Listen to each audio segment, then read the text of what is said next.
The Mediterranean sun blazed mercilessly over Sicily that July afternoon in 1943. Dust swirled across Castelvetrano airfield as engines roared to life. The German pilot never sensed danger approaching from above. His Focke-Wulf 190 cut through the shimmering air with deadly precision. Then machine gun fire erupted. Bullets ripped through metal and flesh.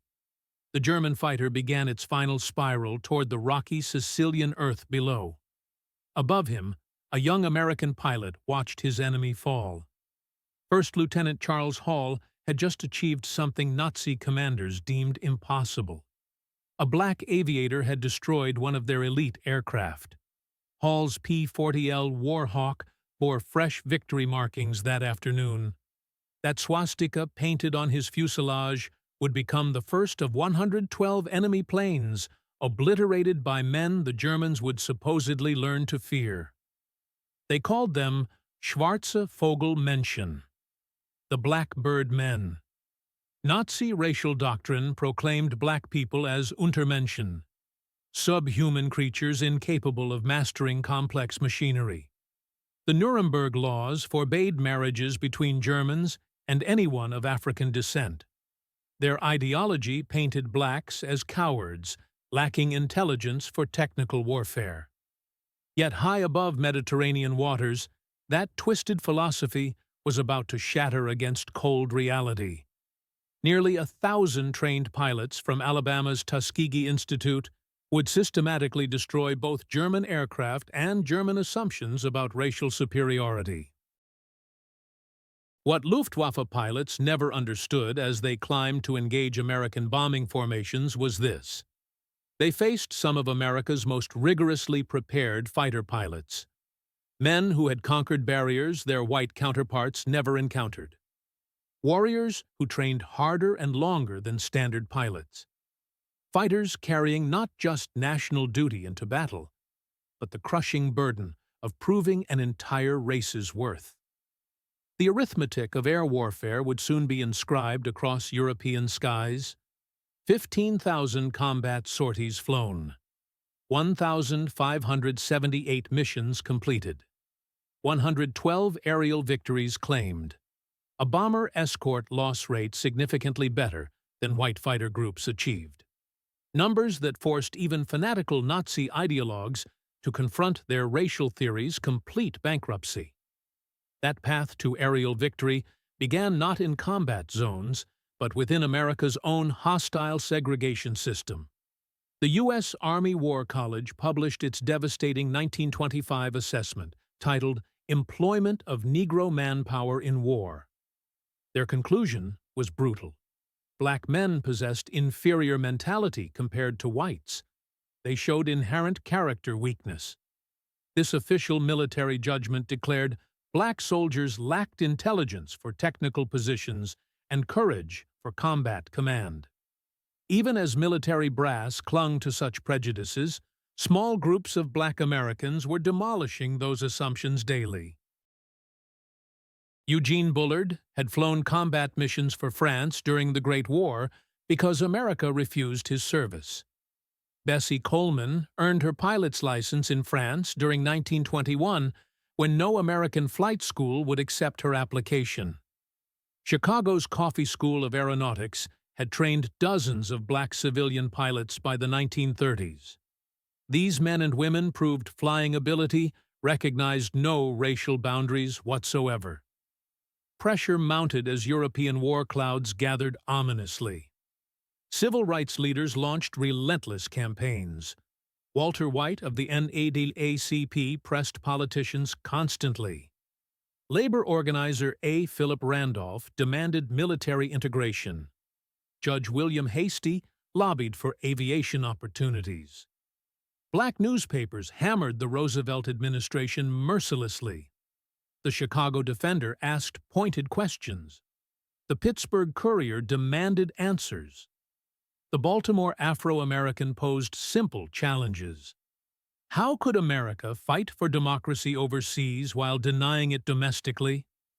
April 3, 1939, brought breakthrough moment. Public Law 18 cracked open previously sealed doors. Senator Harry Schwartz had inserted crucial amendment language. The civilian pilot training program must include schools designated by Civil Aeronautics Authority for training Negro air pilots. This grudging concession wrapped segregation around opportunity. But it marked a beginning. Roosevelt needed black votes in key northern cities for his unprecedented third-term bid. January 16, 1941, brought Secretary of War Henry Stimson's announcement. The 99th Pursuit Squadron would form as an all-black flying unit. The announcement carried telling caveats revealing military expectations. This experiment would test whether blacks could become combat pilots. Captain Benjamin Davis, Jr. felt command's crushing weight when he led 26 pilots of the 99th Fighter Squadron toward North Africa during April 1943. America's first black general's son had endured 4 years of silence at West Point. White cadets refused speaking to him beyond official duties. Now he commanded men carrying not just personal hopes, but aspirations of 13 million black Americans. The 99th arrived at Farjuna, Tunisia, attached to the 33rd Fighter Group under Colonel William Momier's skeptical command. Momier made no secret of his doubts about black pilot capabilities. He assigned patrol missions over Mediterranean waters, keeping them distant from real combat action. He wanted failure, and when immediate excellence didn't appear, he possessed his excuse. June 2, 1943, marked their combat baptism with attacks on Italian-held Pantelleria Island. Their worn P-40 Warhawks climbed toward targets as German fighters suddenly materialized. Tuskegee pilots maintained tight formation, shielding their bombers from attack. No aircraft fell on either side, but Germans learned their initial lesson. These pilots wouldn't crack under combat pressure. But July 2, 1943, transformed everything completely. Charles Hall flew his 8th mission that morning, escorting B-25 Mitchell bombers striking Castelvetrano airfield.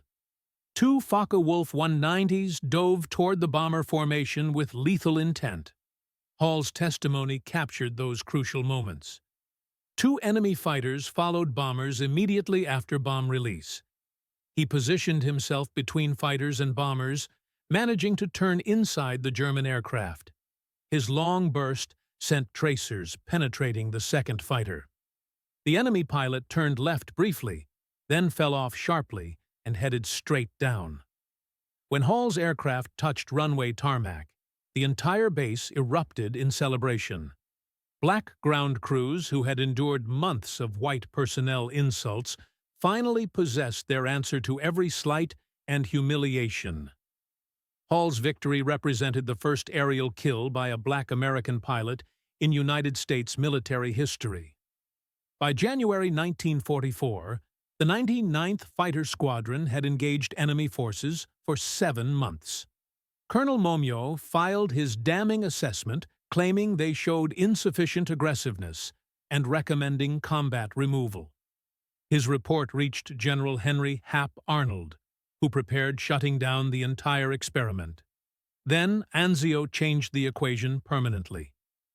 January 27, 1944, brought massive Luftwaffe raids against Allied forces at Anzio beachhead. 15 pilots from the 99th Flying obsolete P-40s encountered superior Focke-Wulf 190s over the battlefield chaos. What followed silenced critics permanently. The 99th destroyed multiple enemy aircraft over 2 days. Sources vary between 8 and 13 total kills. Captain Charles Hall claimed 2 additional victories, raising his total to 3 confirmed. In 48 hours flying inferior equipment, they had destroyed more enemy aircraft than achieved in their previous 7 months combined. The War Department launched comparative studies between the 99th and other P-40 squadrons. Their conclusion was definitive. Black pilots performed equally well as white units, when given comparable opportunities. Anzio's success proved black aviators could excel in combat when properly utilized. May 1944 brought orders transforming the 322nd Fighter Group from outcasts into legends. The combined 99th, 100th, 301st, and 302nd Fighter Squadrons joined the 15th Air Force for bomber escort duty. They would fly the longest, most dangerous missions deep into Nazi Germany's industrial heart. Colonel Benjamin Davis gathered his pilots at Ramitelli Airfield on Italy's Adriatic coast. His message was crystal clear. Bomber losses were unacceptable. Their mission wasn't achieving ace status. Their job meant bringing those bombers home safely. This directive defined their entire combat philosophy. Stay with bombers regardless of circumstances. General Nathan Twining ordered systematic fighter group marking in June 1944. Each group received distinctive colors for instant battlefield identification. The 322nd received red designation, not mere red noses or bands, but complete tail sections painted crimson. P-51 Mustangs with blazing red tails, red propeller spinners, and red nose bands became instantly recognizable across European skies. Initial bomber crews receiving red tail escorts remained unaware their protectors were black.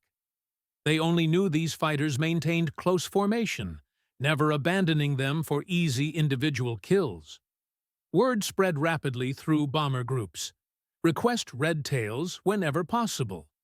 July 18, 1944, tested the red tails beyond all previous limits.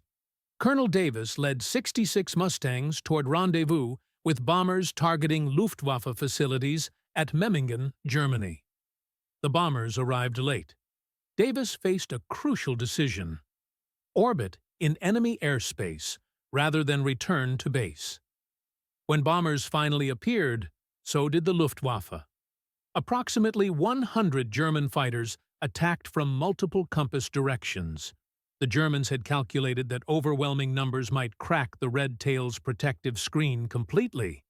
Despite fierce resistance by the 302nd, claiming 11 to 12 victories, 15 B-17s fell to enemy fighters during 20 minutes of savage aerial combat. The 332nd lost 3 pilots. Lieutenant Robert Hutton died in flames. Wellington Irving never pulled out of his dive. Alfred Brown's Mustang disintegrated under cannon fire. Critics immediately claimed high bomber losses proved black pilots couldn't handle major engagements. But operational analysis revealed different truth. The 302nd had arrived at impossible tactical situation with massive German forces already engaging bomber formations. They had prevented complete catastrophe. By March 1945, the Luftwaffe's conventional fighters barely challenged Allied air supremacy. But Germany possessed one final technological card. The Messerschmitt Me 262 represented the world's first operational jet fighter. With top speed reaching 540 miles per hour, it could outrun any propeller-driven aircraft in existence. March 24, 1945, brought the 332nd Fighter Group its most challenging assignment ever. Escort bombers 1,600 miles round trip to Berlin for strikes against Daimler-Benz tank manufacturing facilities. Intelligence warned that Me-262s from Jagdverband 7 would defend the target with unprecedented force. Colonel Davis led 43 P-51 Mustangs into the Reich's heavily defended heart.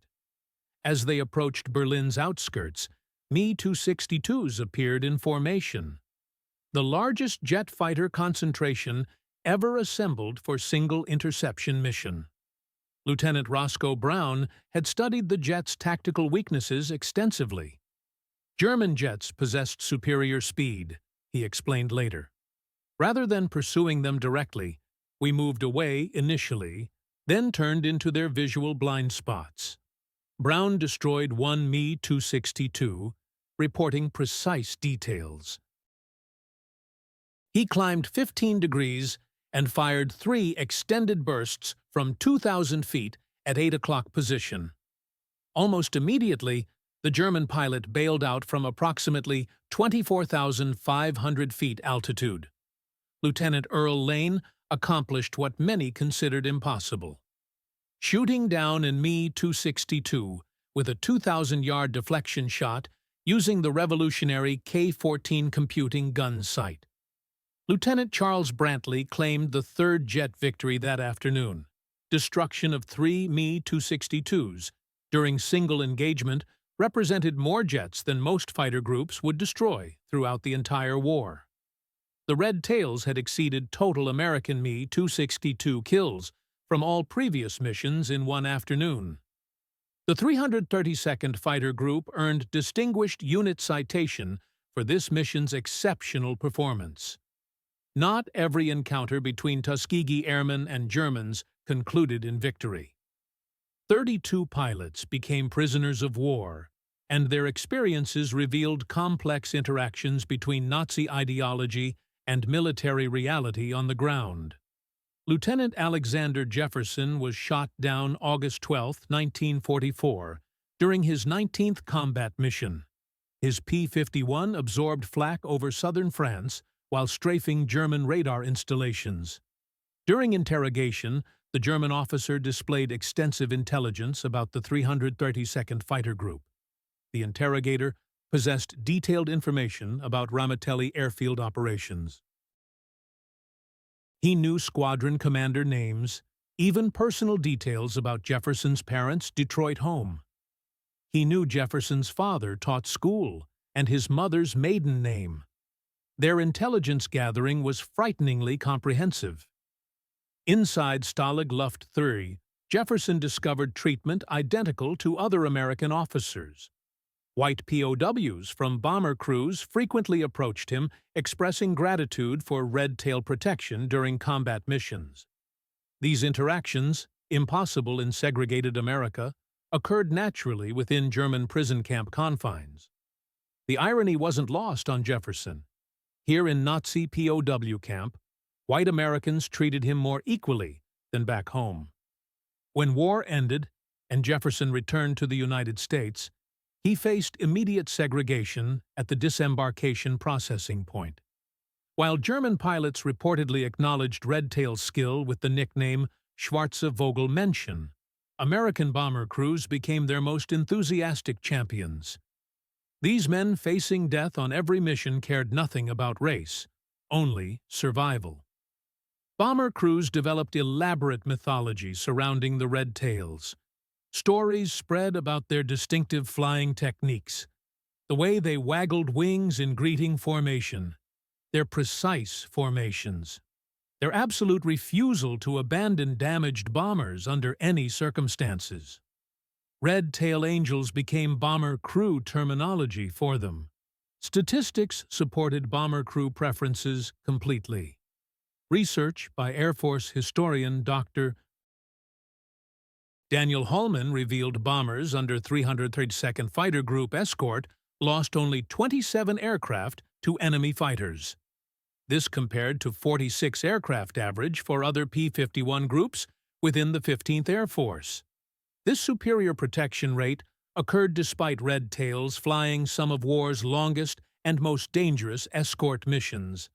By war's conclusion, Tuskegee Airmen had compiled combat records demolishing every pre-war assumption about black military capabilities. Their achievements spoke in undeniable numbers.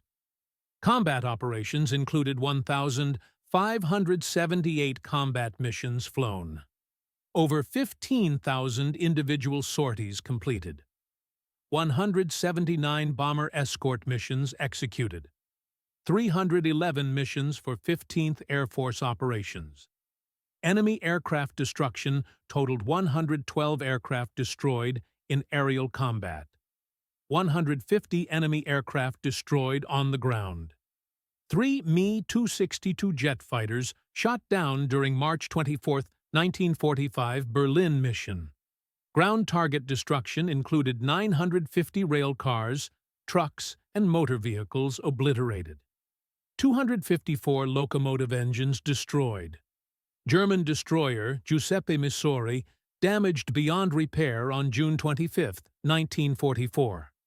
Protection record showed 27 bombers lost to enemy fighters versus 46 average for comparable groups. Superior protection rate maintained across 179 escort missions. Individual achievements included Lee Archer, with 4 confirmed victories. Joseph Ellsbury achieved 4 victories, including 3 FW-190s on July 12, 1944. Edward Toppins claimed 4 victories. Clarence Lester scored 3 kills during single mission on July 18, 1944. Decorations earned encompassed 96 Distinguished Flying Crosses, awarded to 332nd Fighter Group pilots. 744 air medals presented. 14 Bronze Stars earned. 8 Purple Hearts awarded. 3 Distinguished Unit Citations for the 99th Fighter Squadron. 1 Distinguished Unit Citation for the 332nd Fighter Group. Human cost included 66 pilots killed in action, 32 pilots captured as prisoners of war, 84 killed during training and non-combat missions. The transformation from ridicule to respect reflected not just courage, but superior American training methods and technological advantages the Red Tails wielded with mathematical precision. At Tuskegee, pilots accumulated more flight hours than white counterparts, 300 hours compared to 200 for white pilots. They practiced formation flying obsessively, understanding that combat discipline would provide their crucial edge. The washout rate at Tuskegee reached 60% compared to 40% for white cadets. Only the absolute best survived the rigorous program, creating what Colonel Noel Parrish called a super-selected group. Aircraft progression told its own compelling story. The 99th began with obsolete P-40 Warhawks, already outdated when they reached North Africa. These liquid-cooled Allison engine fighters were inferior to German Bf-109s and FW-190s in virtually every performance measurement. Yet Tuskegee pilots exploited P-40's superior turning ability and rugged construction to hold their own against superior aircraft. P-51 Mustang arrival during July 1944 transformed Red Tails into equals of any fighter unit in the war. The North American P-51D Mustang represented American industrial perfection at its peak. Its Packard-built Merlin engine generated top speed of 437 miles per hour. 6 50 caliber machine guns could destroy any aircraft encountered.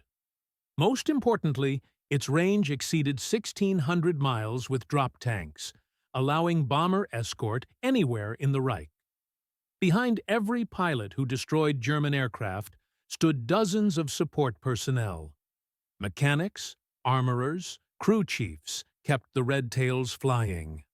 Of approximately 16,000 Tuskegee Airmen who served, fewer than 1,000 were pilots. The remainder were unsung heroes making victory possible. Ground crews performed miracles with severely limited resources.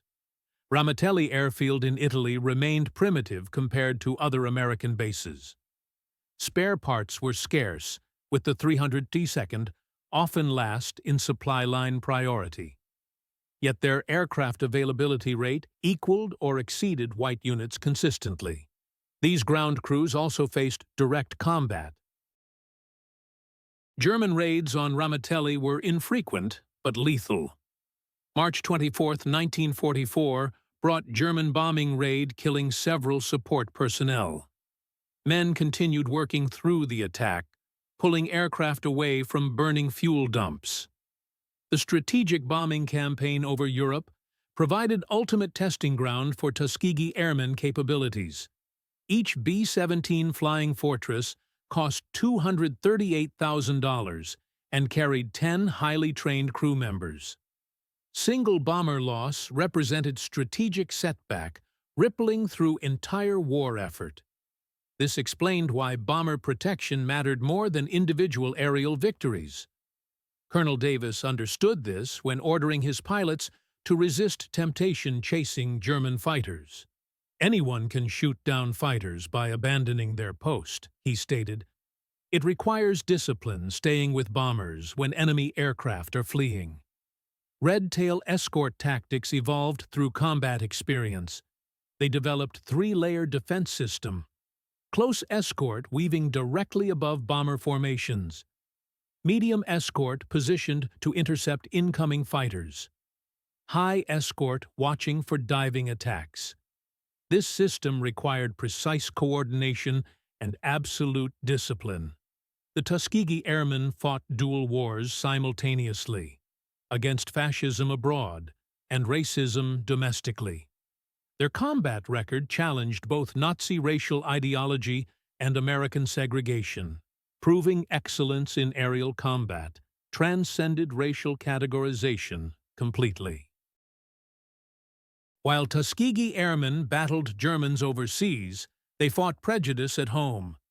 Their Luftwaffe victories made headlines in black newspapers, but were minimized or ignored by mainstream press. The Pittsburgh Courier's Double V campaign used Tuskegee Airmen as primary examples: victory against fascism abroad and racism at home. The contrast with German awareness was remarkable. By 1945, the Luftwaffe reportedly knew exactly who flew red-tailed Mustangs, calling them Schwarze Vogelmännchen. Meanwhile, many white Americans remained unaware black pilots existed. This ignorance was deliberately maintained. The War Department rarely publicized Tuskegee Airmen successes. Victory in Europe brought not celebration, but uncertainty for Tuskegee Airmen. While white units prepared for victory parades, the 332nd faced questions about their future. The Army Air Forces planned maintaining segregation despite combat evidence of its complete absurdity. For decades after World War II, Tuskegee Airmen achievements remained largely unknown to mainstream America. Individual pilots struggled with this historical erasure. Lee Archer, with his 4 victories, worked as business executive but rarely discussed his war record. "Nobody believed him anyway," he explained. "Black fighter pilots must be lying." In 1948, President Harry Truman signed Executive Order 9981, integrating United States military. This decision was influenced by Tuskegee Airmen combat performance. Benjamin Davis, who led Red Tails over Berlin, became the Air Force's first black general in 1954. Recognition came slowly, but inevitably. In 2007, President George W. Bush awarded Congressional Gold Medal to Tuskegee Airmen. Only 300 original pilots survived to attend. Many had waited over 60 years for national recognition. The transformation from mockery to respect wasn't mythology, but documented historical fact. The numbers remain absolutely irrefutable. 112 aerial victories against the Luftwaffe. 3 Me-262 jet fighters destroyed in single mission. 150 enemy aircraft destroyed on the ground. 27 bombers lost versus 46 average for other groups. 96 distinguished flying crosses earned by 332nd Fighter Group pilots. The reportedly nicknamed Schwarze Vogelmännchen proved that prejudice crumbles when confronted with undeniable capability. Every German fighter destroyed, every bomber protected, every mission completed, added evidence to an irrefutable case. The color of a pilot's skin had absolutely nothing to do with his ability to fly and fight. Roscoe Brown, who shot down German jet over Berlin, summarized their achievement perfectly. They didn't just fight Germans. They fought ignorance, prejudice, and hatred, and won all 3 battles decisively. The Tuskegee Airmen hadn't merely won battles, they had transformed history itself. They fought 3 wars simultaneously and emerged victorious from all of them. defeating the Luftwaffe in combat, challenging Nazi racial ideology through performance, eventually helping demolish American segregation through undeniable excellence. When given equal opportunity, the Tuskegee Airmen succeeded in transforming mockery into respect, prejudice into acceptance, and enemies into witnesses of their extraordinary achievement.